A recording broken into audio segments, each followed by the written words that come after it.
Hello everyone, my name is Chen Zhu. I'm a PhD student from Shanghai Zhongli University.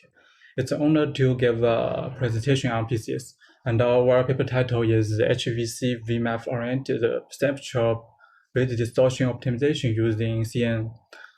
Firstly, we will introduce the background of our work. The current video coding hybrid framework actually doesn't fully consider the features of the human visual system, HVS. For example, in the rate distortion optimization audio module, the simple metric SSE is often used as the distortion, and its equivalent PSNI is often used to measure the quality of encoded video. But actually, they have poor correlation with HVS. For this, coding optimization technologies has derived a branch, perceptual video coding, PVC. Its goal is to incorporate visual factors into coding modules to eliminate perceptual redundancy, and this is the field of our work. According to the features of visual factors, there are three main types of visual models used in PVC. And PVC works usually combine these models with pre-processing, quantization, and audio rate control to form perception modules. Just like the paper title, our job is to integrate the quality metric VMAF into the audio module. Here comes a brief introduction of VMAF. VMAF is developed by Netflix and the University of Southern California in 2018. It uses machine learning to fuse multiple basic metrics or features into a final objective quality rating. In the current version of VMAF, the three frame level metrics are adopted.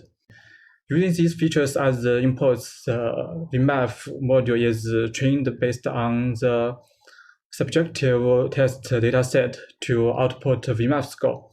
Currently, VMAF has been demonstrated higher assessment accuracy than conventional metrics and is recognized and applied in the industry.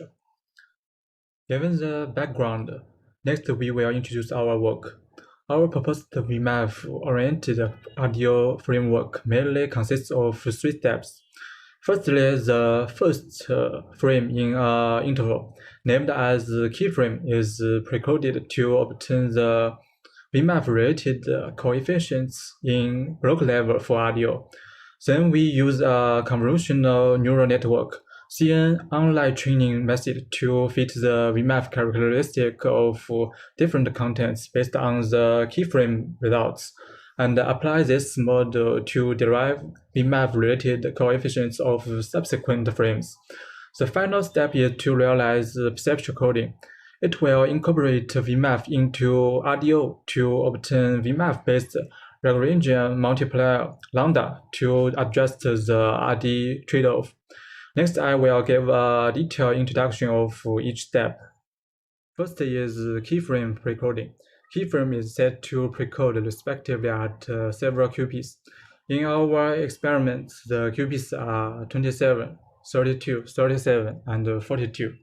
For convenience, among these precoding reconstructions, one of which is named as benchmark reconstruction, and the others are regular reconstructions.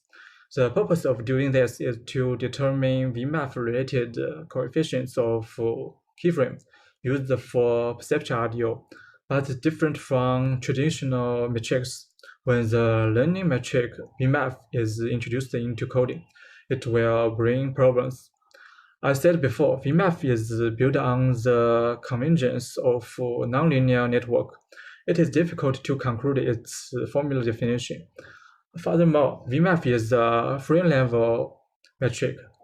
The unclear frame-level formula definition cannot derive a clear relationship between the quality of frame and its coding blocks, as in SSE, making it hard to be applied directly in block-level audio. To solve it, our method is to build a relationship between VMAF distortion and SSE. Since VMAF predicts quality rating ranging from 0 to 100, and higher means better.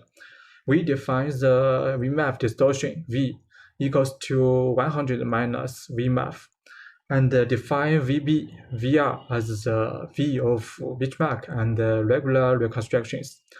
Naturally, VB, VR are not equal. There lies a deviation, delta V. In particular, we build the relationship between this delta V and SSE. Here we assume that the delta V is a linear function of SSE of coding blocks in a frame, equals to the cumulative sum of SSE with a way. This way, as well as the VMAF-related coefficient K, actually build a bridge between frame-level perceptual distortion and pixel or block-level traditional distortion. So the K is what we need for perceptual audio, and its acquisition and usage will be introduced later. Based on the procoding results and the methodology of perceptual coefficient derivation, we will show in actual implementation how to obtain the K of each coding block in keyframe. Here we assume that the variation of V is generated by the distortion of coding blocks independently. Thus, the delta V caused by a single coding unit is only related to the SSE of the unit, with K as the way. With this equivalence, we can further use the block replacement method to obtain K.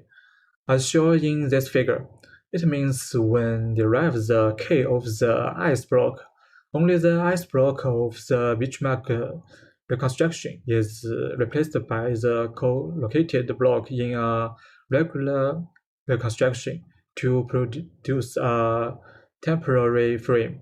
In this way, VR is the V of this temporary frame, and delta V and K can be obtained based on VB and SSE of the replaced block. Next part of our perceptual audio framework is the online training CNN model. We can see that the aforementioned coefficient acquisition method by block replacement requires procoding and VMAF calculation. It is a heavy computational overhead and is not feasible in practical applications. In addition, since the content between adjacent frames is similar, it is not necessary to obtain perceptual coefficients by block replacement for each frame.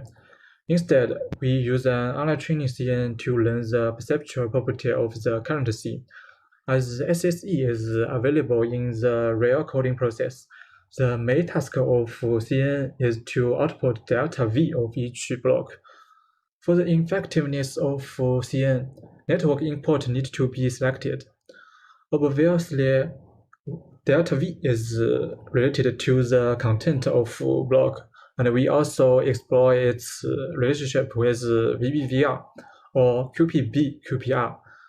Slow experiments as shown in this example figure. We set the keyframe reconstruction at each procoding QP as the benchmark reconstruction separately, and two reconstruction at adjacent QPs as the regular reconstructions. Then delta V QP code can be fitted by block replacement, and a total of 4 codes can be collected for each block with different benchmark reconstructions.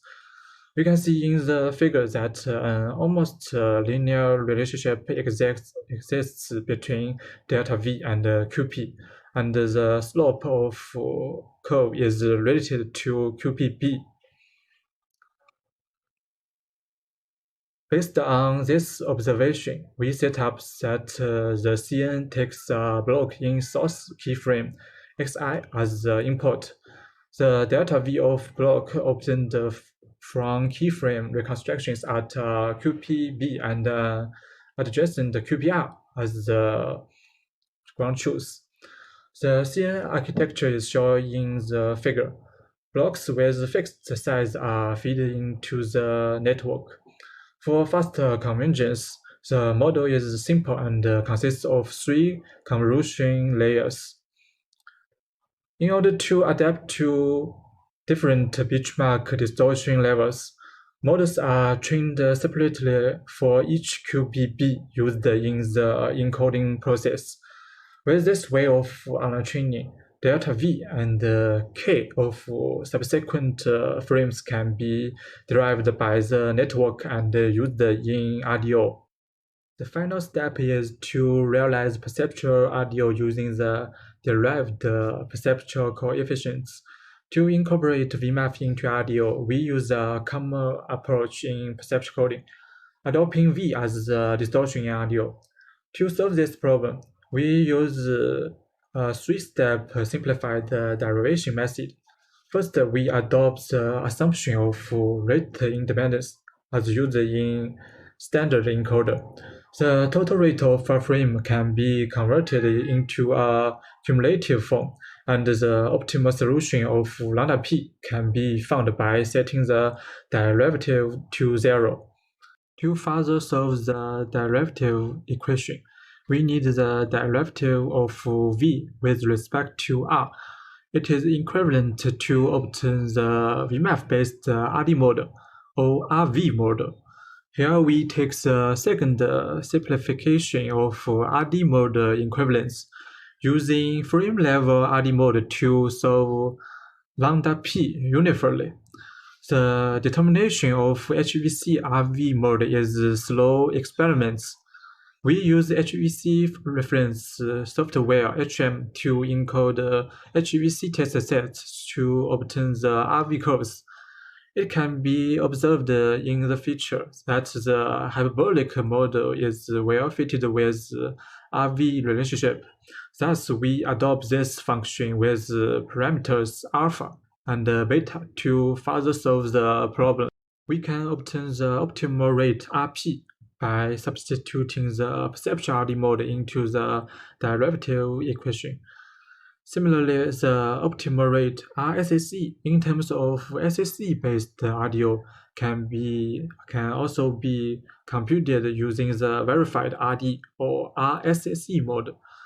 Let RP equals to RSSE, we can obtain the lambda relationship, and the lambda p can be derived by the original lambda and RD model parameters. After deriving lambda p using the RV model, we can constrain this problem at a specific distortion level.